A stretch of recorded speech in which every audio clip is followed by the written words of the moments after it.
Hello students, तो last class हम लोगों ने अपने चैप्टर आयनिक इक्विलिब्रियम के अंदर बात की थी अबाउट सॉल्ट हाइड्रोलिसिस। हमने देखा था कि सॉल्ट हाइड्रोलिसिस क्या होता है। सॉल्ट हाइड्रोलिसिस हम बोलते किसे हैं, जब किसी भी सॉल्ट के आयंस वाटर के साथ इंटरेक्ट करते हैं तो उस प्रोसेस को हम लोग सॉल्ट हाइड्रोलिसिस बोलते हैं।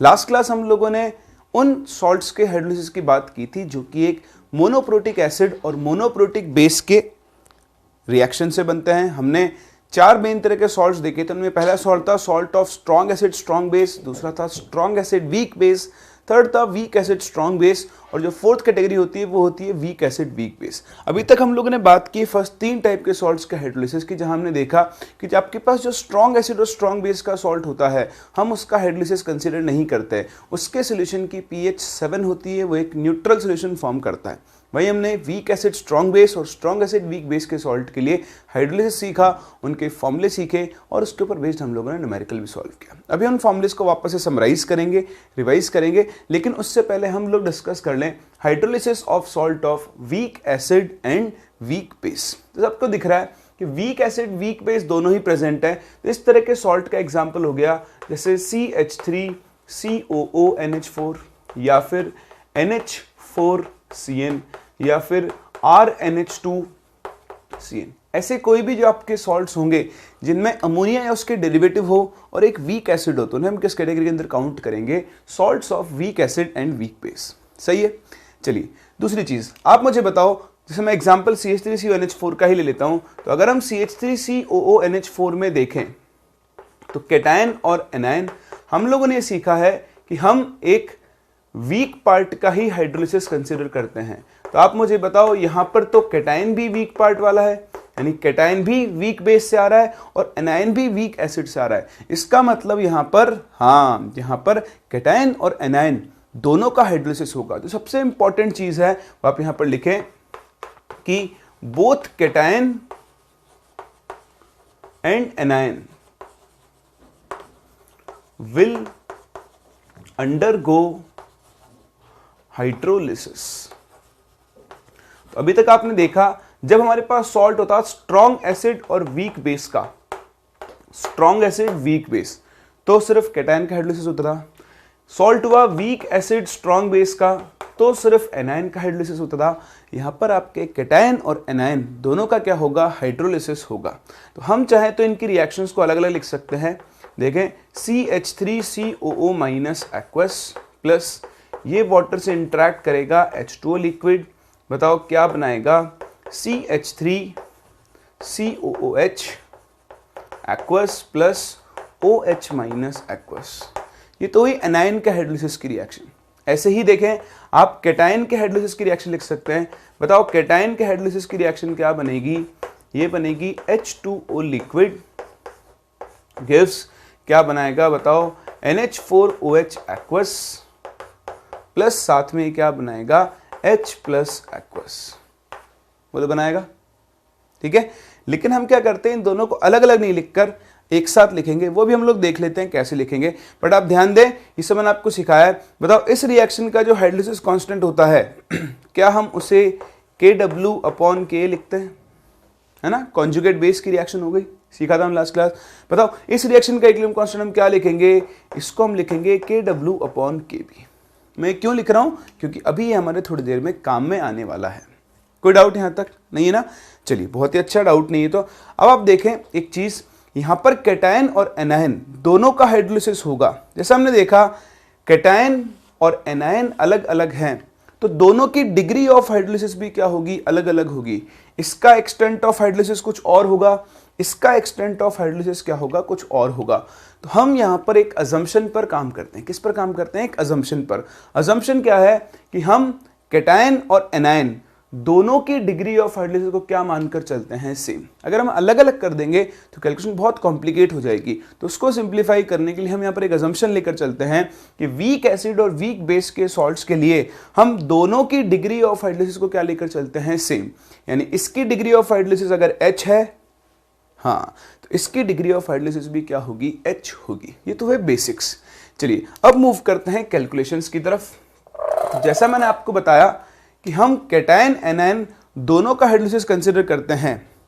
ये एनायन के हाइड्रोलिसिस की रिएक्शन है, ये कैटायन के हाइड्रोलिसिस की रिएक्शन है। आप क्या करो, दोनों को अलग अलग लिखने की जगह एक साथ हम लिखते हैं, तो जैसे इस रिएक्शन को मैं एक साथ लिखूंगा, जो आपकी नेट रिएक्शन है वो क्या बनेगी, concentration of CH3COO minus aqueous plus साथ में क्या बनेगा, NH4 प्लस एक्वस प्लस साथ में अभी 2H2 है ना, तो 2H2 की जगह मैं सिर्फ एक H2 लिखूंगा।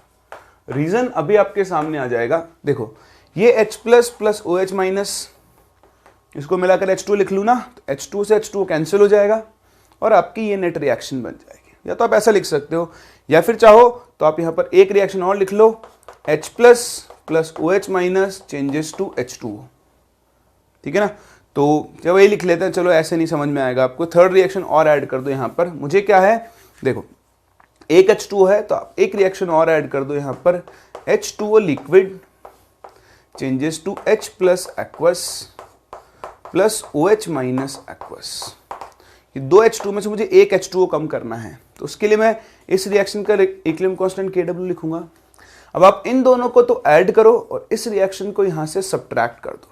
क्या कर दो, सब्ट्रैक्ट कर दो। तो बताओ जैसे ही सब्ट्रैक्ट करके आप ये रिएक्शन बनाओगे, नेट रिएक्शन क्या बन जाएगी, देखो ये माइनस माइनस माइनस, H2O से H2O कैंसिल, H प्लस से H plus cancel, OH minus से OH माइनस कैंसिल होगा ना। तो यहां से हम इन तीनों रिएक्शंस को जब ऐड करेंगे, तो इस रिएक्शन के लिए आप KH कैलकुलेट कर सकते हो। क्या कैलकुलेट कर सकते हो, KH। देखो क्या बनेगा इक्वेशन, ये वाटर से एक H प्लस लेकर बनाएगा CH3COOH एक्वस प्लस साथ में क्या बनाएगा, NH4OH एक्वस। तो देखो ये कैटायन एनायन दोनों के हाइड्रोलिसिस की रिएक्शन हमने एक साथ लिख दी है। तो इस रिएक्शन का जो हाइड्रोलिसिस कांस्टेंट होगा वो या तो आप यहां से निकाल सकते हो, या फिर आपको मैंने ट्रिक सिखाई थी, मैंने आपसे क्या कहा था, अभी निकालेंगे यहां से भी, रुक जाओ। मैंने आपको क्या सिखाया था कि KH का फॉर्मेट बनता है KW/K, सिखाया था। बताओ यहाँ किसका K आता है, हाँ वेरी गुड, वीक का आता है ना। अगर एसिड वीक होता है तो Ka, अगर बेस वीक होता है तो Kb। जैसे ये है, यहाँ बेस वीक है तो इसका हाइड्रोलिसिस कांस्टेंट क्या बनेगा, KW/Kb। यहाँ एसिड वीक है, इसका बनेगा KW/K। तो यहाँ तो क्या है, दोनों वीक हैं, तो इसका KH क्या बनना चाहिए, KW/K इंटू Kb। सही है। चलो देखो इस रिएक्शन का था KW/K, इसका था KW/Kb। तो आपने दोनों रिएक्शंस को ऐड किया है तो इनके K वैल्यूज मल्टीप्लाई होंगी, और आपने इस रिएक्शन को सब्ट्रैक्ट किया है तो इसकी K वैल्यू से डिवाइड कर दोगे। तो देखो KW से KW गया। बताओ इन तीनों के कॉम्बिनेशन से ये जो रिएक्शन बनेगी, इसका इक्विलिब्रियम कांस्टेंट किसके इक्वल होगा, KW/K इंटू Kb के इक्वल होगा। समझ में आ रहा ना। ये आपको रटना नहीं है, याद नहीं रखना, याद रखना है ये तो हमने डिवाइड प्रूव किया, डिराइव किया। मैं डायरेक्ट लिख देता, आप बोलते सर आया कैसे, ये तो बताओ। तो ऐसे आया, और ये अपनी बनाने की ट्रिक है, और ये हमारी रिएक्शन है जिसको हम यूज किया करेंगे। तो सबसे पहली और इंपॉर्टेंट चीज, एक वीक एसिड और वीक बेस के सॉल्ट के लिए कैटायन और एनायन दोनों का हाइड्रोलिसिस होता है, और आपको उसके लिए KH का एक्सप्रेशन लिखना आना चाहिए। सही है। अब बाकी सारी कहानी सेम है। देखो ये अगर आपका सॉल्टर्स की कॉन्सेंट्रेशन C मोलर है, तो बताओ इससे ये आयन भी कितना मिलेगा, C मोलर, और ये आयन भी कितना मिलेगा, C मोलर। मतलब इस सॉल्यूशन में इन दोनों आयंस की कॉन्सेंट्रेशन सेम होगी, C और C। वाटर तो यहाँ सॉल्वेंट है। अगर इन दोनों की, हमने मान लिए कि दोनों की डिग्री ऑफ हाइड्रोलिसिस सेम है, तो हाइड्रोलिसिस अगर H है तो बताओ C में से कितना जाएगा, CH। ये कितना बनेगा, C माइनस CH। बताओ ये कितना बनेगा, CH, और ये भी कितना बनेगा, CH बनेगा। अब अगर इसके लिए हम KH का एक्सप्रेशन लिखें तो बताओ KH का एक्सप्रेशन क्या बनेगा, CH into CH upon C into 1 minus H whole square. तो देखो C स्क्वायर से C स्क्वायर कैंसिल, यहां से आपके लिए KH का एक्सप्रेशन क्या बनेगा, वो बनेगा H square upon 1 minus H। बोलो लिख सकता हूं, समझ में आ रहा है। तो देखो अगर आप यहां से डिग्री ऑफ हाइड्रोलिसिस कैलकुलेट करना चाहते हो तो यहां से आपको फॉर्मूला इसी फॉर्म में याद रखना पड़ेगा, H अपॉन 1 माइनस H की वैल्यू होगी रूट KH के इक्वल, और रूट KH की वैल्यू आप जानते हो कितनी है, KW/K इंटू Kb। तो इस सेकंड फॉर्मूला जो आपको वीक एसिड और वीक बेस के सॉल्ट के लिए याद होना चाहिए, H/1 - H is equals to root KW/K into KB। Very important. और दूसरी चीज आप ध्यान दो, हमने पिछले वाले सॉल्ट्स के लिए भी H का फॉर्मूला बनाया था जो कि रूट KH/C था। आप अपने नोट्स में भी देख सकते हो, है ना। इसमें और इसमें क्या डिफरेंस है, सोचो। अच्छा फॉर्मूले का तो डिफरेंस है, ये मत बोलो कि यहाँ H है और यहाँ H/1 है। डिफरेंस ये है कि ये फॉर्मूला हमने H को नेग्लेक्ट करके बनाया था ना, यहां हम कोई नेग्लेक्शन नहीं कर रहे हैं। ध्यान रखना, वीक एसिड वीक बेस के सॉल्ट के लिए ये जो फॉर्मूला है ये हर कंडीशन में वैलिड है, जबकि ये वाले जो फॉर्मूले हैं सिर्फ और सिर्फ कब वैलिड है, जब H की वैल्यू 1 से क्या है, बहुत छोटी है। समझ रहे हो इस बात को, तो ये आप ध्यान रखें, दिस इज वेरी इंपॉर्टेंट। यहां हमने अभी कोई नेग्लेक्शन नहीं लिया है। ये तो आ गया एक H का फॉर्मूला और ये आ गया KH का फॉर्मूला। नेक्स्ट हमें कैलकुलेट करनी है इस सोल्यूशन की pH। तो देखो यहां कहीं पर भी आपको H+ और OH- दिखाई नहीं देगा। इसकी pH निकालने के लिए हम इन दोनों में से कोई एक इक्विलिब्रियम यूज करेंगे। तो एक बार आप इसे कॉपी करो, फिर मैं आपको बताता हूं कि कैसे हम इसकी pH कैलकुलेट करते हैं और क्या उसका फॉर्मूला बनता है। अब देखो pH कैलकुलेट करने के लिए हम एक छोटे से कंसेप्ट का सहारा लेंगे। इन दोनों की वाटर की रिएक्शन से यहाँ CH3COH और NH4OH बन रहा है, सभी इक्विलिब्रियम पे आ चुका है। मतलब इस सोल्यूशन में CH3COH की कंसंट्रेशन तो होगी CH के बराबर और CH3CO- की कंसंट्रेशन होगी C - CH के बराबर। ठीक है, तो अब इससे हम क्या कर सकते हैं, pH कैलकुलेट कर सकते हैं। कैसे, बहुत आसान है, ध्यान से देखना। और अल्टीमेटली तो बस फिर आपको फॉर्मूले पे फोकस करना है। तो आप क्या करो, यहां पर एसिटिक एसिड का डिसोसिएशन लिख लो कि जो आपका CH3COH एक्वस है, जब ये इस सोल्यूशन में आयनाइज होगा तो ये क्या बनाएगा, CH3COO- एक्वस प्लस साथ में क्या बनाएगा, H+ एक्वस। सही है, क्योंकि एक वीक एसिड का डिसोसिएशन है, इसके लिए इक्विलिब्रियम कांस्टेंट को हम K लिखेंगे। अब देखो इक्विलिब्रियम तो पहले ही सेट हो चुका है, ठीक है ना। तो इस सोल्यूशन में according to this equilibrium CH3COH की कॉन्सेंट्रेशन तो आएगी CH और इसकी कॉन्सेंट्रेशन आएगी C - CH। H+ तो मुझे पता ही नहीं है, ये तो मुझे पता करना है। तो अगर मैं यहाँ पर K का एक्सप्रेशन लिखूं तो बताओ K का एक्सप्रेशन क्या बनेगा, C × 1 - H into concentration of H+ upon C × H। तो देखो C से C कैंसिल होगा। यहां से आप H+ की वैल्यू कितनी लिख सकते हो, H+ के लिए आप लिख सकते हो Ka × H/1 - H लिख सकता हूं क्या। और ये रही देखो H/1 - H की वैल्यु, इस वैल्यू को उठा के यहां रखो। तो जैसे आप इस वैल्यू को यहां रखते हो, बताओ K इंटू क्या बन जाएगा, रूट KW/K × KB। मैथ्स आपको अच्छे से आती है, इसका रूट ऊपर चला जाएगा। अल्टीमेटली आपको जो H+ की कॉन्सेंट्रेशन मिलेगी वो मिलेगी रूट KW × Ka/KB के इक्वल। सही है, या फिर आप इसे इसकी पावर क्या लिख सकते हो, हाफ भी लिख सकते हो ना। ये तो आया H+। अब आपने क्या कैलकुलेट करनी है, pH। तो pH कैलकुलेट करने के लिए दोनों साइड नेगेटिव लॉग लो। बताओ जैसे ही आप यहां पर नेगेटिव लॉग लोगे, ऐसा करो, तो इसी कलर से जाने दो, तो pH इक्वल टू क्या बन जाएगा, हाफ। ध्यान देना, ये बनेगा -log KW बनेगा प्लस -log K माइनस, तो माइनस को माइनस नहीं लगा, प्लस नहीं बना के माइनस ही लिख रहा हूं, log KB बोलो बनेगा ना। तो इस वैल्यू को तो मैं क्या लिख सकता हूं, PKW, है ना। इस वैल्यू को मैं क्या लिख सकता हूं, PKA। और बताओ इस वैल्यू को मैं क्या लिख सकता हूं, PKB। तो यहां से जो आपके पास pH का फॉर्मूला बनेगा, एक फॉर्मूला तो बनेगा half PKW plus PKA minus PKB। तो ये, और 25 डिग्री सेल्सियस पर पीके की W की वैल्यू कितनी होती है, 14। तो उसके बाद जो आपका ये फाइनल फॉर्मूला बनेगा वो क्या बनेगा, pH is equals to 7 + half PKA minus PKB। तो ये आपके पास फाइनल फॉर्मूला बना जो कि किसके लिए होगा, एक वीक एसिड और वीक बेस के सॉल्ट की पीएच के लिए होगा। फॉर्मूलेस की चिंता आप बिल्कुल ना करें, बस अभी मैं एक टेबल बनाने वाला हूं जिसमें फॉर्मूले आप खुद बना दोगे, एक फॉर्मूला भी आपको याद करने की जरूरत नहीं पड़ेगी, लेकिन पहले चीज़ों को लॉजिकली समझ लें। तो देखिए ये फॉर्मूला आपको क्या सिखा रहा है, इस सोल्यूशन की पीएच 7 से कम भी आ सकती है और 7 से ज़्यादा भी। कैसे, देखो अगर पीके की वैल्यू पीकेबी से ज़्यादा हुई तो ये ओवरऑल वैल्यू पॉजिटिव आएगी, तो पीएच 7 से ज़्यादा आएगी, और अगर ये वैल्यू नेगेटिव हुई तो पीएच सॉल्ट की क्या आएगी, 7 से कम आएगी। तो इस तरह के सॉल्ट एसिडिक सोल्यूशन भी बना सकते हैं और बेसिक भी, डिपेंड करता है वीक एसिड और वीक बेस में से कौन डोमिनेट कर रहा है। अगर दोनों के लिए के के बी के लिए सेम है तो सोल्यूशन न्यूट्रल होगा, और अगर अलग अलग है तो फिर सोल्यूशन एसिडिक भी हो सकता है और बेसिक भी हो सकता है। तो इन चीज़ों का आप ज़रूर ध्यान रखें। एक सॉल्ट को देखकर आपको उसका नेचर, उसके सोल्यूशन का नेचर डिफाइन करना आना चाहिए। तो यहाँ पर हम 2 पॉइंट बना सकते हैं कि इफ़ पी के ए इज ग्रेटर देन पी के बी, उस केस में सोल्यूशन कैसा होगा, will be basic in nature.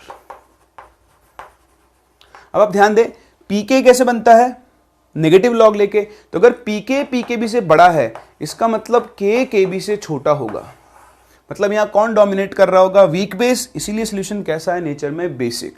वहीं अगर आपका पी के ए लेस देन पी के बी है तो इसका मतलब के की वैल्यू के बी से ज्यादा होगी, और इस केस में कौन डोमिनेट कर रहा होगा, वीक एसिड। तो जो आपका सोल्यूशन होगा that will be acidic in nature.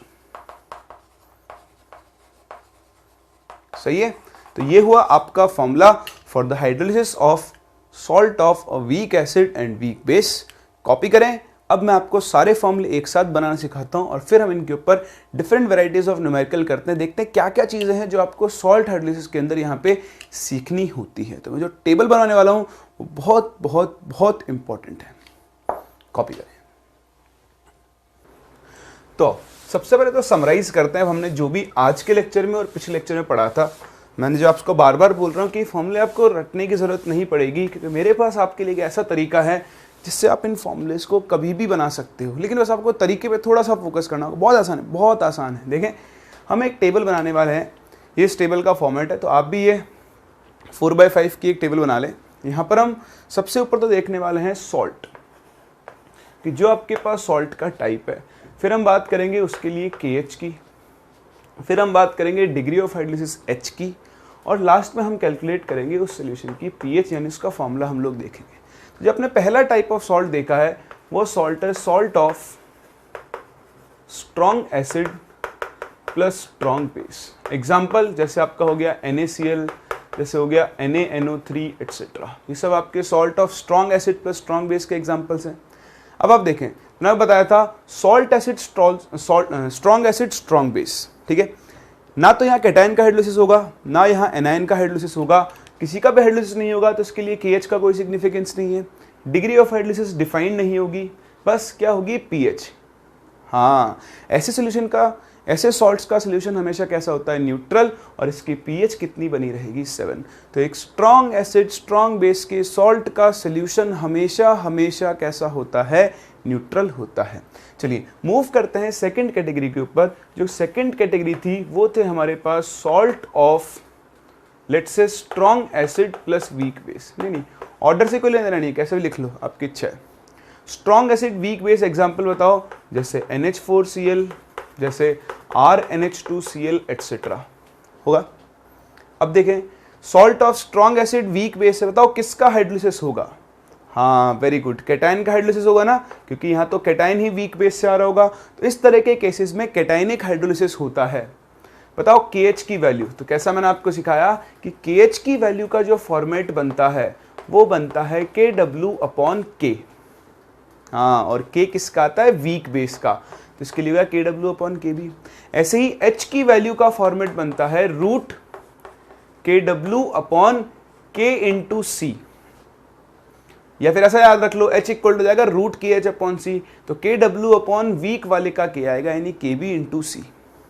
pH मैंने आपको सिखाया था ना, pH के फॉर्मूले का फॉर्मेट क्या बनता है, 7 ± हाफ PK + log C बनता है ना। अब बताओ वीक बेस स्ट्रॉन्ग एसिड, कौन डोमिनेट करेगा? Strong acid. तो जो फाइनल सोल्यूशन बनेगा वो एसिडिक होगा, एक चीज। तो एक स्ट्रॉन्ग एसिड और वीक बेस के सॉल्ट का जो फाइनल सोल्यूशन होगा वो हमेशा एसिडिक होगा, उसकी पीएच 7 से कम आएगी, यानी फॉर्मूला बन गया 7 minus half pKb plus log C, क्योंकि वीक वाले का K आएगा। थर्ड पार्ट क्या है आपका? Salt of weak acid plus strong base. Example जैसे CH3COONA। बताओ KH का फॉर्मूला? हाँ वेरी गुड, KH का फॉर्मूला क्या बन गया? KW/K। बताओ H का फॉर्मूला? √KW/KA into C। और बताओ pH का फॉर्मूला क्या बन जाएगा? 7 plus half pKa plus log C। बोलो बनेगा? समझ में आ रहा है? चलिए लास्ट पार्ट, कौन सा सॉल्ट है आपके पास? फोर्थ टाइप का सॉल्ट है, which is salt of weak acid plus weak base. Example बताएं? हाँ वेरी गुड, CH3COONH4 NH4CN होगा। बताएं KH का फॉर्म क्या बनेगा? तो KH इस बार क्या बन जाएगा? KW/, अब एसिड भी वीक बेस भी वीक, तो Ka भी आएगा और Kb भी आएगा। याद होगा ना KH का फॉर्मूला? H। बस यहां आपको थोड़ा ध्यान रखना पड़ेगा, वीक एसिड और वीक बेस के सॉल्ट के लिए H/1 minus H equal to कितना बनता है? √KW/K into Kb। अब आप मुझसे बोलो कि सर ये K इंटू Kb तो 1 होता है, KW होता है, और KW से KW क्या 1 आएगा? नहीं, K इंटू Kb KW होता है कॉन्जुगेट एसिड बेस पेयर के लिए, ये कॉन्जुगेट थोड़े ना है ना, तो ऐसा दिमाग मत लगा देना। हाँ चलिए pH का फॉर्मूला क्या बनेगा? तो 7 plus half pKa minus pKb। यहाँ कॉन्सेंट्रेशन का कोई रोल नहीं होता है, यहाँ K और Kb आते हैं क्योंकि दोनों ही वीक है। तो अगर कोई एक वीक है तब तो K और कंसेंट्रेशन दोनों आएंगे, लेकिन जब दोनों ही वीक है तो आपके पास फॉर्मूला बनेगा pK माइनस pKb। तो यहाँ आपको थोड़ी मेहनत करनी पड़ेगी, लेकिन ये फॉर्मूले आप अपने आप से बना सकते हैं ना। तो ये है हाइड्रोलिसिस की समरी। इस टेबल के अंदर आपका पूरा हाइड्रोलिसिस इंक्लूड हो चुका है, लेकिन एक और बहुत इंपॉर्टेंट चीज, कौन सी चीज? बहुत इंपॉर्टेंट चीज। वो बहुत इंपॉर्टेंट चीज क्या है? एक बार आप टेबल बनाओ, क्योंकि मुझे कलर दूसरा चाहिए होगा, मेरे हाथ में है नहीं, फटाफट से बनाओ। देखो जो बहुत इंपॉर्टेंट चीज है वो है ये, इस टेबल का ये वाला जो पार्ट है ये बहुत बहुत ही क्रूशियल है, इसका आपको ध्यान रखना है। स्ट्रॉन्ग एसिड वीक बेस और वीक एसिड स्ट्रॉन्ग बेस के सॉल्ट्स के सोल्यूशन के लिए ये वाले फॉर्मूले सिर्फ और सिर्फ तब वैलिड हैं जब डिग्री ऑफ हाइड्रोलिसिस की वैल्यू 1 से क्या है? बहुत छोटी है। तो ये आप ध्यान रखें, और इसको इधर नहीं लिख के मैं थोड़ा सा इधर लिखता हूँ, क्योंकि मुझे भी यहाँ बहुत कुछ और सिखाना है आपको। तो रादर आप इसे यहाँ पे लिखें कि these formulas are valid only if H is very very less than 1।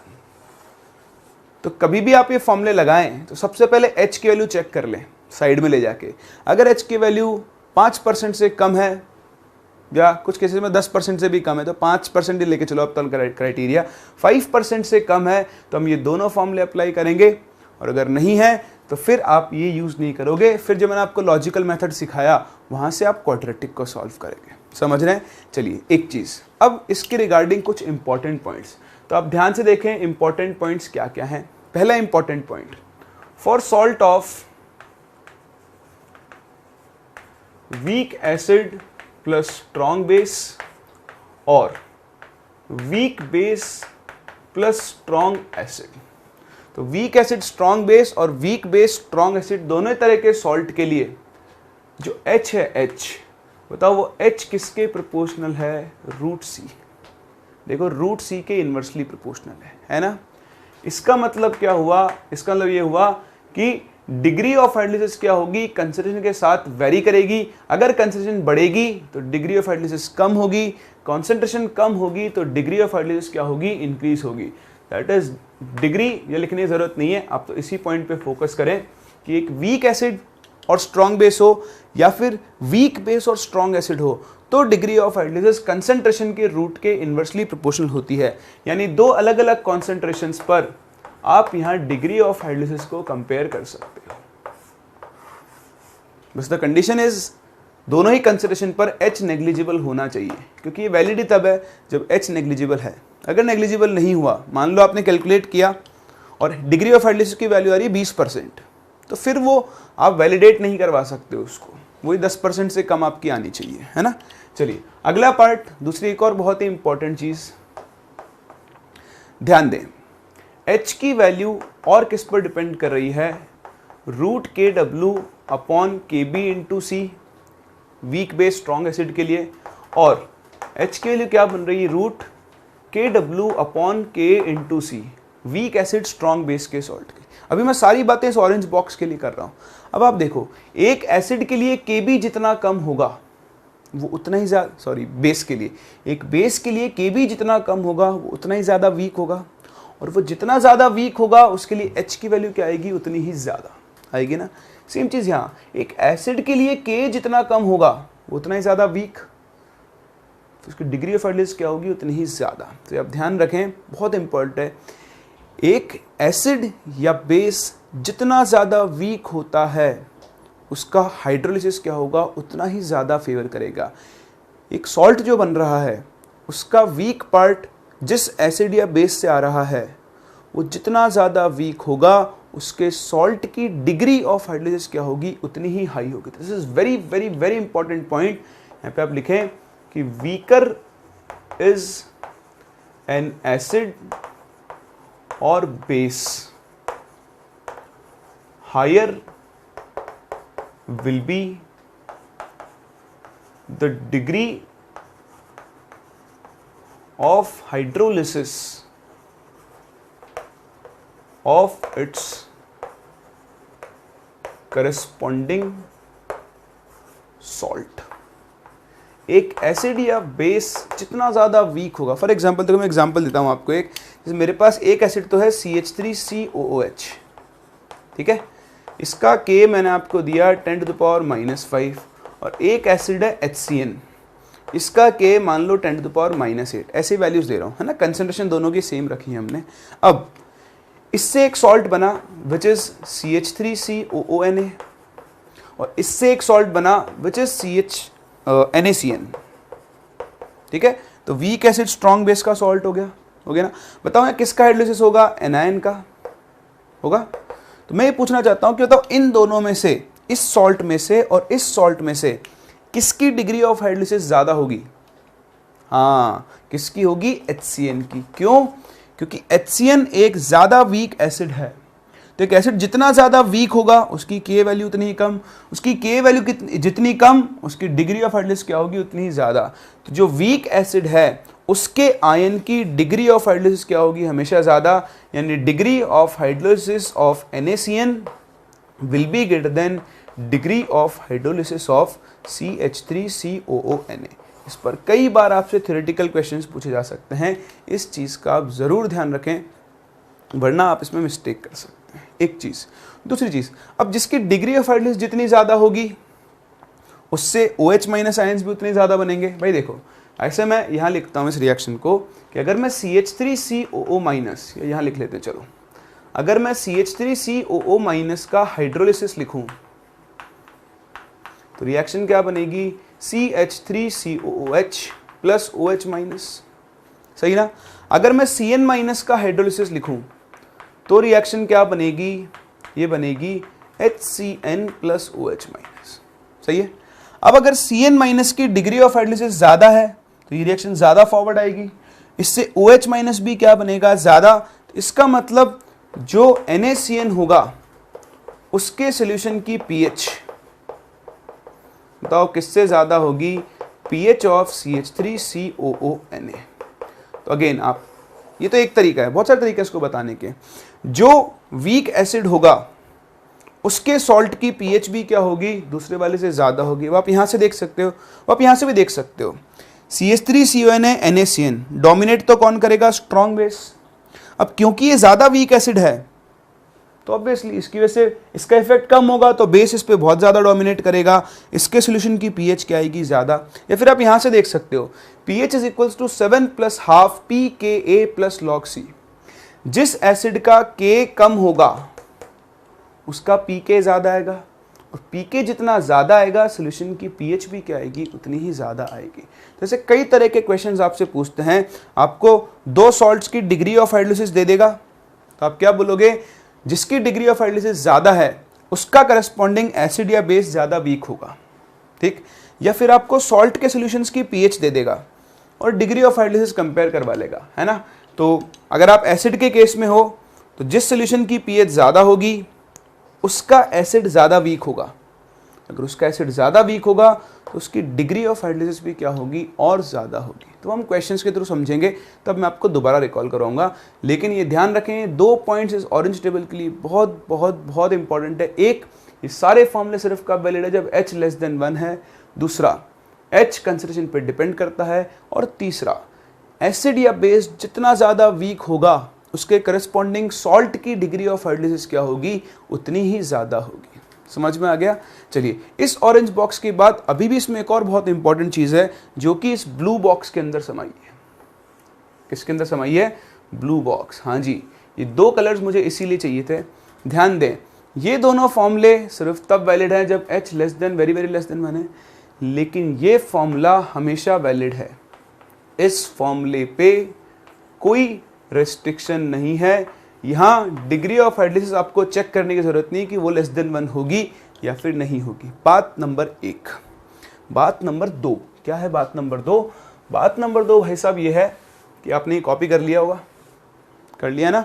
तो देखें, बात नंबर 2 ये है कि अगर मैं इस सॉल्ट के सोल्यूशन के लिए डिग्री ऑफ हाइड्रोलिसिस कैलकुलेट करने चलूँ तो फॉर्मूला बनेगा H/1 - H which will be equal to root KW/K × Kb। बनेगा क्या? अब आप देखो, एक ये फॉर्मूले देखो, एक ये फॉर्मूला देखो, क्या इन फॉर्मूलेज में कंसंट्रेशन का टर्म्स था? बिल्कुल था। इसीलिए इनकी डिग्री ऑफ हाइड्रोलिसिस कंसंट्रेशन पर डिपेंड कर रही थी। क्या यहां कहीं कंसंट्रेशन का टर्म है? नहीं है ना। इसका मतलब ये हुआ that is degree of hydrolysis, degree of hydrolysis of salt of weak acid and weak base does not depend on concentration। तो ये बहुत इंपॉर्टेंट पॉइंट है, क्योंकि अगर आपको ये याद है तो आप कई क्वेश्चंस को सिर्फ वर्बली सॉल्व कर सकते हो। कैसे? चलिए देखो, मैं बताता हूँ आपको। जैसे मान लो मैंने आपसे कहा कि आपके पास एक सॉल्ट है। कौन सा सॉल्ट है? CH3COONH4 है। देखो, वीक एसिड वीक बेस का सॉल्ट है। एक बार मैंने इसका 0.2 मोलर सोल्यूशन लिया। अब मैंने कहा कि मैंने इसको 10 टाइम्स डाइल्यूट कर दिया और इसकी कंसंट्रेशन कर दी 0.02 मोलर। सही है क्या? सही है ना। अब बताओ इसकी डिग्री ऑफ हाइड्रोलिसिस में क्या फर्क पड़ेगा? हाँ, कोई चेंज नहीं होगा। क्यों? क्योंकि इसकी डिग्री ऑफ हाइड्रोलिसिस तो कंसंट्रेशन पर डिपेंड करती नहीं है। तो आप चाहे इसको 10 टाइम्स डाइल्यूट करो चाहे 20 टाइम्स डाइल्यूट करो, इसकी डिग्री ऑफ हाइड्रोलिसिस क्या रहेगी? सेम बनी रहेगी। याद रखना, बहुत स्ट्रेस दे रहा हूँ, बहुत इंपॉर्टेंट है, फिर भी आप इसके अंदर गलती कर दोगे। देखना, मैं आगे हैंस प्रूफ बोलूँगा उसके लिए। खैर चलिए, बहुत बढ़िया। एक पॉइंट तो ये। और दूसरा, अगर आप इसके लिए पीएच का फॉर्मूला भी देखो तो पीएच का फॉर्मूला क्या बनेगा? 7 + ½ pKa - pKb बनेगा क्या? बनेगा ना। देखो, यहां कंसंट्रेशन का टर्म था, यहां कंसंट्रेशन का टर्म था, यहां कंसंट्रेशन का टर्म नहीं। इसका मतलब इस सॉल्यूशन की पीएच भी कंसंट्रेशन पे डिपेंड नहीं करती। So degree of hydrolysis as well as pH of solution of, है ना। ये टर्म और ऐड कर दें आप यहां पर, ताकि दोनों को आप एक साथ लिख पाएं। So the degree of hydrolysis as well as pH of solution of salt of weak acid and weak base does not depend on concentration। तो ये थी आपकी पूरी summary of salt hydrolysis of monoprotic acids and bases. ये table आपको बनानी आ गई, ये पॉइंट्स आपने समझ लिए, ध्यान रख लिए, उसके बाद तो आप हाइड्रोलिसिस का कोई भी क्वेश्चन गलत नहीं कर सकते।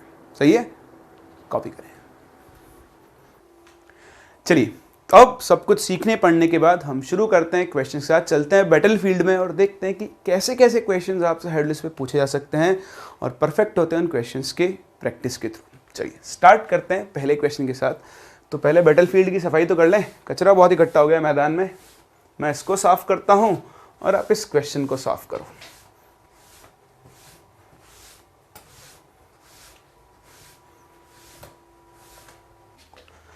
तो देखो सिंपल सा क्वेश्चन है, आपको सिर्फ यहाँ पे वैल्यूज रखनी है। कह रहा है कि 0.25 मोलर सोल्यूशन है पिरिडीनियम क्लोराइड का। अब बस आपको देखना आना चाहिए कि पिरिडीनियम क्लोराइड ये आपका अमोनिया का डेरिवेटिव है। तो अगर ये अमोनिया का डेरिवेटिव है तो एक वीक बेस होगा, तो ये सॉल्ट हो गया वीक बेस और स्ट्रॉन्ग एसिड का।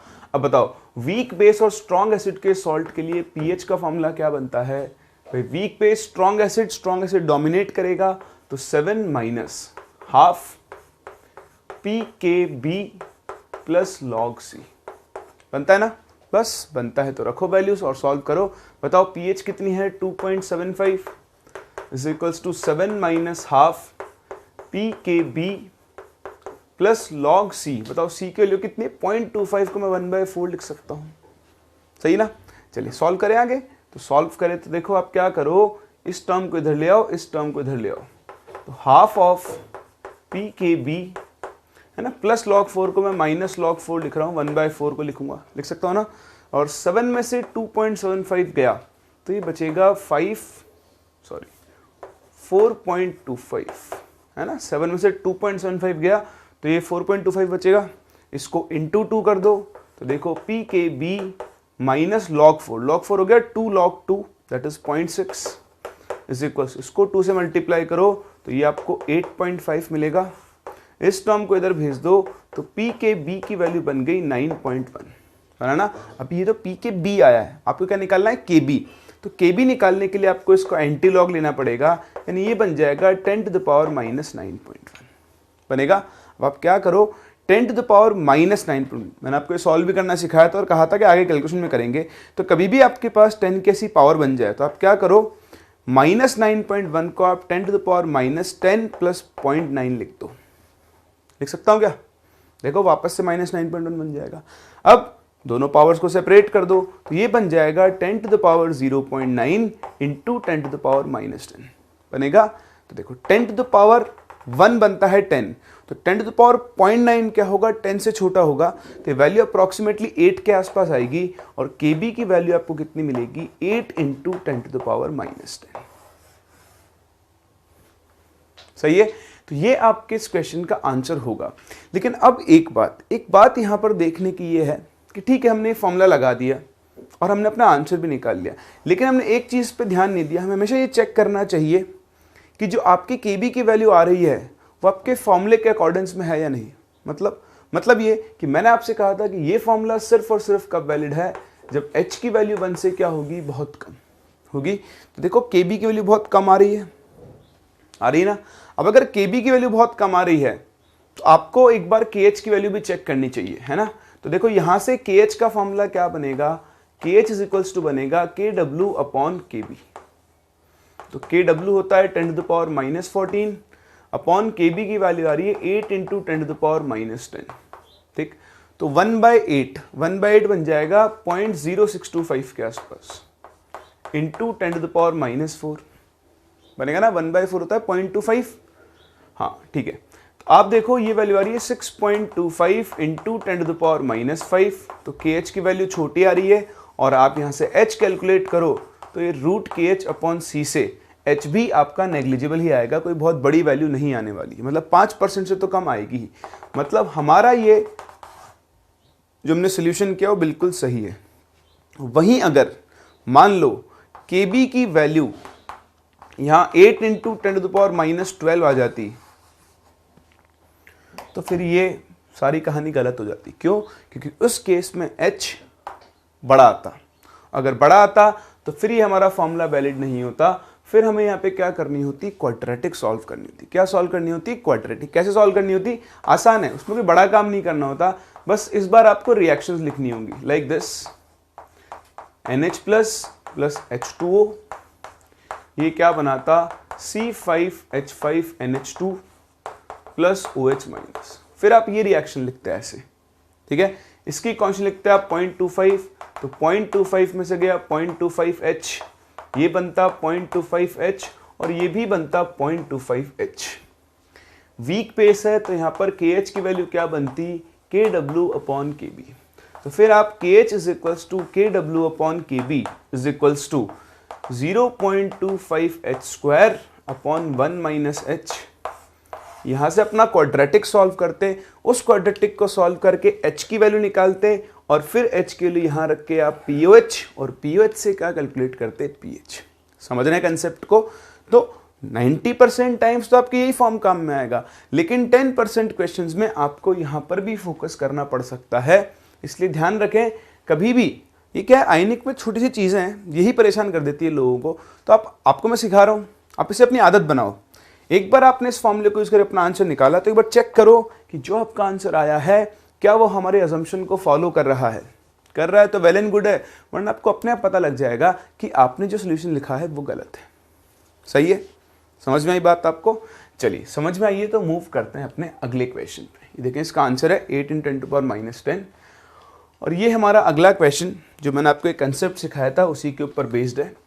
ट्राई करें एक बार आप इसे।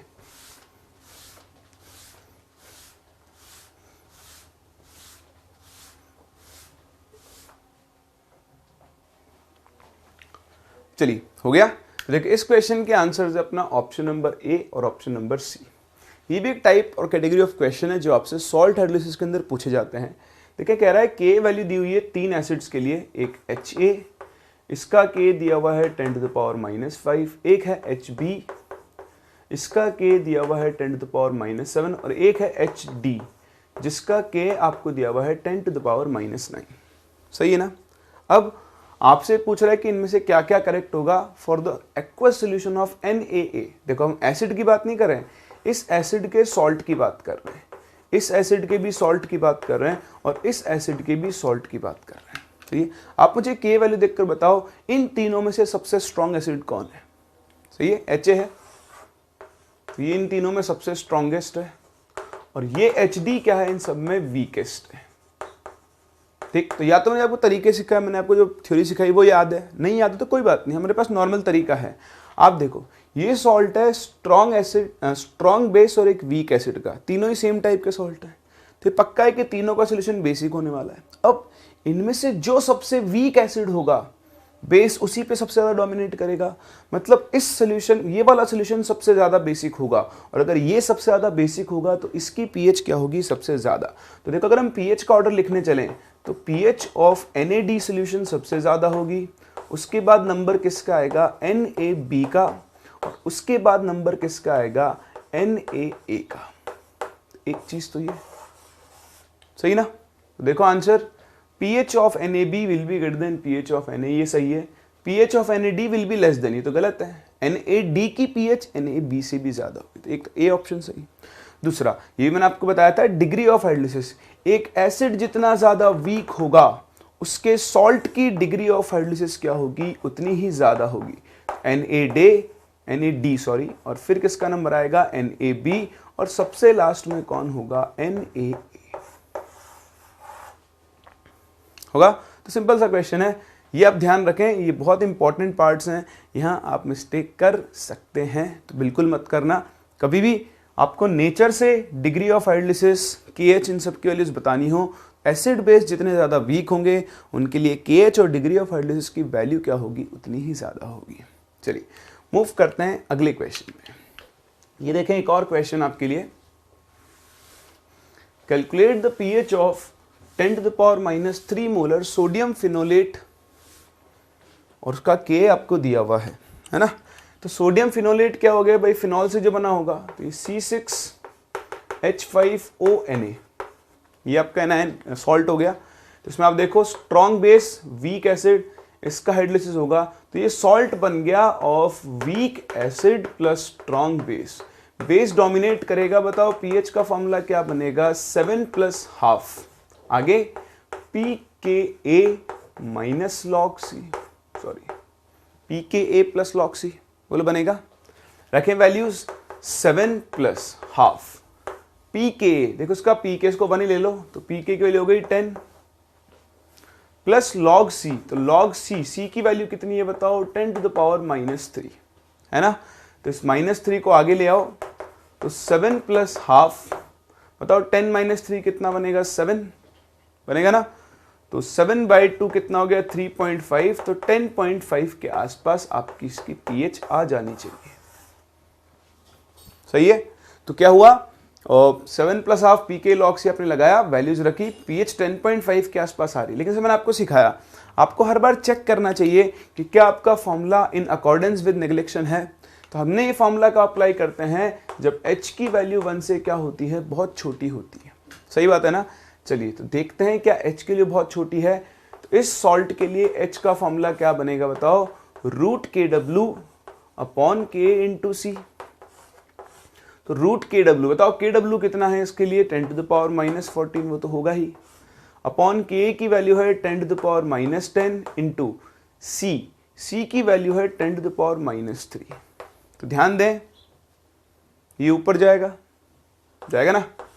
तो ये 10 to the power -1 बचेगा, उसको मैं 1/10 लिख सकता हूँ। 1/10 का रूट होगा 3.13, जिसको आप अगेन 0.33 के आसपास लिख सकते हो ना। तो देखो h की वैल्यू 33% आ रही, 33% को हम नेग्लेक्ट कर सकते हैं, नहीं कर सकते ना। मतलब ये फॉर्मूला इसके ऊपर वैलिड नहीं है। ऑल्दो देखो आपका आंसर पास में आ रहा है, 10.5 है, 10.43 है, तो इस क्वेश्चन में आ रहा है वो बाय चांस। लेकिन आप ये ध्यान दें, हमारा h की जो वैल्यू है वो हमारे फॉर्मूले के हिसाब से नहीं आ रही है। अब नहीं आ रही है तो हमें क्या करना पड़ेगा, हाँ जो मैंने आपको भी कंसेप्ट सिखाया वो आपको करना पड़ेगा। यहाँ आपको क्वाड्रेटिक सॉल्व करनी है, मैं कुछ नहीं कर सकता, वो तो करनी ही होगी। तो देखो रिएक्शन लिखें फटाफट से, C6H5O-, ये H2O लिक्विड के साथ इंटरेक्ट करेगा, बताओ क्या बनाएगा, C6H5OH along with formation of OH-। सही क्या, ये क्या बनेगा, C-CH KH की वैल्यू तो आप जानते ही हो क्या बन जाएगी, KW अपॉन K। तो 10 to the power -14 upon 10 to the power -10, ये 10 to the power -4 बन जाएगा। रखें values, 10 to the power -4 equal to CH²। तो C की वैल्यू है 10 to the power -3 into H² upon 1 - H, है ना। ये 1/10 बन जाएगा, क्रॉस मल्टीप्लाई करो तो 10H² प्लस H - 1, ये बनेगा क्वाड्रेटिक। इस क्वाड्रेटिक को अगर हम सॉल्व करें तो h के लिए क्या बनेगी, -b यानी -1 प्लस माइनस √b² यानी 400 minus minus minus plus 4ac upon 2a। तो देखो ये बन गया -1 प्लस ले लो साइन, क्योंकि माइनस साइन तो ले नहीं सकते, डिस्कार्ड कर दो। 404, तो 400 का रूट होता है 20, तो 404 का रूट मान लो 20.05 मान लेते हैं, या 02 मान लो, ठीक है ना, ऐसे कुछ मान लो वैल्यू। अपॉन कितना बन गया 20, तो 20 में से बन गया तो ये 19.02 बनेगा। तो अप्रोक्सीमेटली 19/20 ले लेता हूं, और अगर मैं से 19/20 लूंगा तो h की वैल्यू मुझे मिल जाएगी 0.95।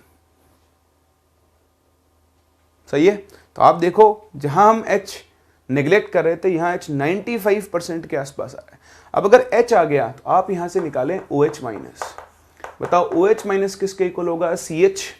तो CH कितना बन जाएगा 0.95 इंटू C की वैल्यू कितनी है 10 to the power -3, तो ये value basically 9.5 into 10 to the power -4 बन गई।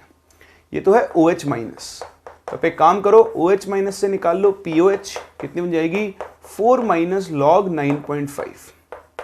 तो 4 अब देखो log 10 होता है 1, तो log 9.5 कुछ ये आप मान लो 0.9 के आसपास ही आने वाला है ना। तो वैसे तो हम एग्जैक्ट में निकाल सकते हैं, 95/10 बन जाएगा ये log 19 प्लस log 5। तो log 19 बन गया मेरा log 18 हो जाएगा, log 6 plus log 3 0.47 0.94 plus 0.3 1.27 plus 0.7 1.97 minus 0.97 के आसपास ही कुछ आएगा ये, है ना। तो मैं 0.9 ले रहा हूँ अप्रोक्सीमेटली इस वैल्यू को। तो आप बताओ मुझे POH कितनी मिल जाएगी इसकी, 3.1। सही है। अब अगर इसकी pOH 3.1 है तो बताओ इसकी pH कितनी आ जाएगी, 14 minus 3.1 that would be around 10.9। हाँ, तो हमारे पास एग्जैक्ट वैल्यू नहीं आ रही है क्योंकि हमने यहाँ पे थोड़े बहुत अप्रॉक्सीमेशंस लिए हैं। ये log 9.5 के लिए मैंने आपको अप्रॉक्सीमेट दिए, एग्जैक्ट वैल्यू नहीं दिए। तो जैसे हम एग्जैक्ट वैल्यू लिखेंगे हमें अपना आंसर मिल जाएगा। तो आप ये कॉपी करो, मैं आपको इनकी एग्जैक्ट वैल्यूज दे देता हूँ। वैसे आपको ध्यान रखना लॉग वैल्यूज आपको हमेशा पेपर के अंदर दी हुई होगी। तो एक काम करते हैं, log 9.5 को सॉल्व कर लेते हैं। तो 95/10 बनेगा, तो log 19 plus log 5 minus log 10। तो log 19 की वैल्यू तो आपको एग्जैक्ट चाहिए होगी। चलिए आप कॉपी करें, मैं आपको वैल्यू बताता हूं इसकी। चलिए, तो हमारी कैलकुलेशन सही है बिल्कुल। ये 0.97 के आसपास वैल्यू आएगी आपकी। अगर आपको एग्जैक्ट वैल्यू चाहिए तो ये कुछ 3.03 बन जाएगा और आप इसको 14 में से माइनस कर लेना आपको pH, तो वो 10.43 एग्जैक्ट नहीं मिलेगा। अगर आपको एग्जैक्ट चाहिए तो आपको कैलकुलेशन भी एग्जैक्ट करनी होगी। यहाँ आप k की वैल्यू 1.05 इंटू 10⁻⁻10 लें, ठीक, फिर उस वैल्यू को यहाँ रख के सॉल्व करें, तब जाके आपको एग्जैक्ट आंसर मिलेगा। लेकिन ये इस क्वेश्चन को करने का सही तरीका है, ये इस क्वेश्चन को करने का सही तरीका नहीं। ऑल्दो आंसर्स पास आ रहे हैं, वो इसी केस में आ रहे हैं, हर केस में ऐसा आए ज़रूरी नहीं है। तो ये आप ध्यान रखें, जब भी आप ये फॉर्मूला लगा रहे हो एक बार ज़रूर चेक करें कि क्या आपकी जो h की वैल्यू है वो आपके अजम्पशन के हिसाब से आ रही है। थोड़े टाइम के बाद तो आपको दिखना शुरू हो जाएगा। कैसे भाई, देखो आप k वैल्यू देखोगे तो आप पहले kh निकाल लो कि भाई kh होता है KW/K, है ना। और कंसंट्रेशन देख लो, अगर कंसंट्रेशन 0.1 मोलर 0.2 मोलर है और KH 10⁻⁻5 -6 के ऑर्डर का है, तब तो फिर आपको सोचना ही नहीं होगा क्योंकि उस केस में हमारी H नेग्लिजिबल आएगी। लेकिन ऐसे केसेस जहां कंसंट्रेशन बहुत लो हो 10⁻³ के ऑर्डर की और KH की वैल्यू 10⁻⁴ के ऑर्डर की आ रही है, उस केस में आप H को नेग्लेक्ट नहीं कर सकते हो। चलिए, तो ये थे आपके कुछ क्वेश्चन। इसी बेसिस पर एक और छोटा सा क्वेश्चन जहां आपको दिमाग लगाना होगा, हाँ, ये इतनी आसानी से आप सॉल्व नहीं कर सकते। तो देखो, एक छोटा सा और क्वेश्चन आपका, इसमें वो क्या कह रहा है, देखो इसे कह रहा है कि HCN और NaOH है ना। तो HCN एक्वस है और उसकी रिएक्शन जब आपने NaOH से करवाई है तो इस रिएक्शन के लिए उसने आपको इक्विलिब्रियम कांस्टेंट की वैल्यू दी हुई है 10⁻10, ठीक है। अब आप देखो रिएक्शन क्या बनेगी, ये रिएक्शन बनेगी NaCN एक्वस प्लस H2। तो बेसिकली एक न्यूट्रलाइजेशन रिएक्शन है, सही है ना। अब आपसे कह रहा है कि आपको pH of 10⁻³ molar NaCN solution निकालनी है, ठीक है। तो NaCN आप देखो स्ट्रॉन्ग बेस और वीक एसिड का सोल्यूशन है। तो यहां पर स्ट्रॉन्ग एसिड का तो स्ट्रॉन्ग बेस का तो हाइड्रोलिसिस होगा नहीं, होगा किसका, वीक एसिड वाले पार्ट का, यानी CN- का। तो अगर आप CN- एक्वस की हाइड्रोलिसिस की रिएक्शन लिखो तो बताओ इसके हाइड्रोलिसिस की रिएक्शन क्या बनेगी, HCN एक्वस बनेगा इससे, और साथ में क्या बनेगा, OH- एक्वस बनेगा। और इस रिएक्शन के इक्विलिब्रियम कांस्टेंट को हम हाइड्रोलिसिस कांस्टेंट बोलेंगे। बोलो सही है। अब आप देखो इस रिएक्शन से हम इस रिएक्शन का इक्विलिब्रियम कांस्टेंट निकाल सकते हैं। कैसे, ये NaOH है, स्ट्रॉन्ग बेस है। बताओ अगर ये स्ट्रॉन्ग बेस है तो ये डिसोसिएट होकर क्या बनाएगा, Na+ aqueous plus OH- aqueous. ये जो आपका NaCN बना वाटर सॉल्युबल सॉल्ट है, ये भी आयनाइज होकर क्या बनाएगा, Na+ प्लस CN-। अब देखो दोनों साइड Na+ है तो Na+ से Na+ कैंसिल, यानी अब इस रिएक्शन को मैं क्या लिख सकता हूं, इस रिएक्शन को मैं लिख सकता हूं HCN aqueous plus OH- aqueous. बताओ इससे क्या बनेगा, ये Na+ तो कैंसिल हो गया, ये बनाएगा क्या, CN- aqueous plus H2O liquid, सही है। तो बताओ इस रिएक्शन का इक्विलिब्रियम कांस्टेंट तो अब भी 10⁻10 ही रहेगा। अब अगर आप ध्यान से देखो तो इस रिएक्शन को अगर मैं रिवर्स कर दूं तो जैसे ही मैंने इस रिएक्शन को रिवर्स किया मुझे सेम यही रिएक्शन मिल जाएगी। इसका मतलब इस रिएक्शन का जो हाइड्रोलिसिस कांस्टेंट है वो 10⁻−10 है। अब अगर KH की वैल्यू 10⁻−10 आ रही है तो यहां से हम श्योर हैं कि H की वैल्यू क्या होगी, 1 से बहुत छोटी होगी। तो बस अब आपको एक वीक एसिड के सॉल्ट के लिए क्या करना है, pH का फॉर्मूला लगाना है। बताओ pH का फॉर्मूला क्या बनता है, 7 + ½ pKa + log C। क्योंकि देखो स्ट्रॉन्ग बेस और वीक एसिड का सॉल्ट है, स्ट्रॉन्ग बेस डोमिनेट करेगा और pH 7 से ज्यादा आएगी। अब आप देखो ये जो KH है, इस KH की वैल्यू से आप इसके लिए K निकाल सकते हो, तो वो KW/K बनता है। बताओ Kw की वैल्यू कितनी होगी 10⁻⁻14। तो यहां से आप वीक एसिड का K निकाल लो 10⁻⁻4। रखें वैल्यूज 7 + ½ pKa, बताओ pK की वैल्यू 4 हो जाएगी, प्लस log C, बताओ log C की वैल्यू कितनी है 10⁻⁻3। 4 - 3 1, 1/2 कितना हो गया 0.5। इस सॉल्यूशन की pH आपको 7.5 मिल जाएगी। तो ये था आपका hydrolysis of salts of monoprotic acids and basis, जहां पर आपने week acid strong base, strong acid weak base, weak acid weak base, इस तरह के सॉल्यूशंस की डिग्री ऑफ हाइड्रोलिसिस, pH वगैरह कैलकुलेट करना सीखा। सही है, चलिए अब हम मूव करेंगे अपने नेक्स्ट पार्ट पर, जहां पर हम पॉलीप्रोटिक एसिड के आयंस का, यानी पॉलीप्रोटिक एसिड्स के सॉल्ट का हाइड्रोलिसिस कंसीडर करेंगे। ठीक है, तो इंपॉर्टेंट है, ध्यान रखें। अभी आप लोगों ने क्या किया है, इसके ऊपर बेस्ड हमने कुछ क्वेश्चंस तो कर लिए वैरायटीज, बाकी क्वेश्चंस आपको अपनी डीपीपी से सॉल्व करनी है। तो आप इसे कॉपी करें, फिर हम मूव करते हैं अपने अगले टॉपिक पर। देखें कैसे करवाएंगे हम hydrolysis of polyprotic ions. Example दिखाता हूं पहले तो मैं आपको। Complete salts of polyprotic acid like Na2CO3, like आपके पास हो गया Na3PO4, Na2S एटसेट्रा। ये सब आपके वो सॉल्ट्स हैं जिनके अंदर क्या होंगे, पॉलीप्रोटिक आयंस होते हैं। ठीक है, तो मैं पहले आपके सामने एग्जांपल लेकर चल रहा हूं Na2CO3 का। बहुत ध्यान से देखना।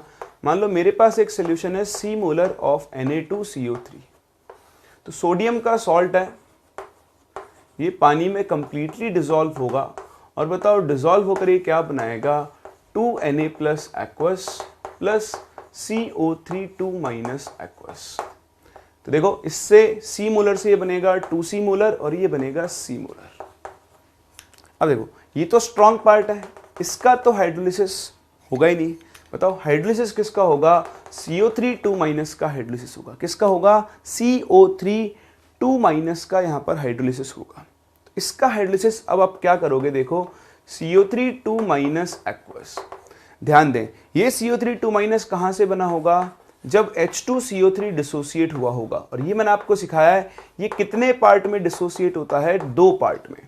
एक बार ये बनाता है HCO3-, इसके डिस्टेंस कांस्टेंट को हम Ka1 लिखते हैं, और सेकेंड पार्ट में ये जो आपका HCO3- है, बताओ ये फर्दर डिसोसिएट होकर क्या बनाएगा H प्लस CO3 2-, जिसको हम Ka2 बोलते हैं। तो अगर ये 2 पार्ट में H प्लस देकर CO3 2- बनाता है, तो ये 2 पार्ट में ही H प्लस लेगा। मतलब जब आप इसके हाइड्रोलिसिस की रिएक्शन लिखोगे तो एक रिएक्शन नहीं लिखोगे, आपको 2 बार H प्लस इसको प्रोवाइड करवाना होगा। तो एक बार H प्लस लेकर ये HCO3- एक्वस प्लस क्या बनाएगा OH- एक्वस। क्योंकि ये इसका पहला हाइड्रोलिसिस है, इसको हम KH1 बोलेंगे। क्या बोलेंगे, KH1। ध्यान दें, अब इस KH1 के लिए कैसे निकालेंगे, तो देखो यहां पर HCO3- और CO3 2- कॉम्बिनेशन में है, तो ये HCO3- यहां एसिड की तरह काम कर रहा है।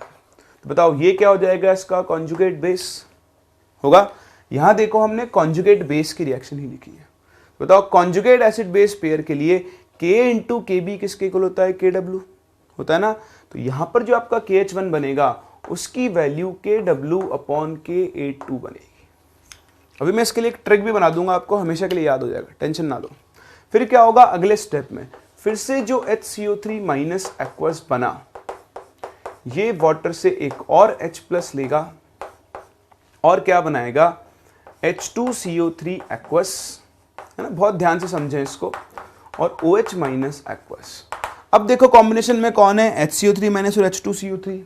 तो HCO3- is the conjugate base of H2CO3। तो जब मैं इस रिएक्शन के लिए KH2 लिखूंगा, हाँ, तो उसकी वैल्यू क्या हो जाएगी Kw/K1। ये तो हुआ लॉजिक।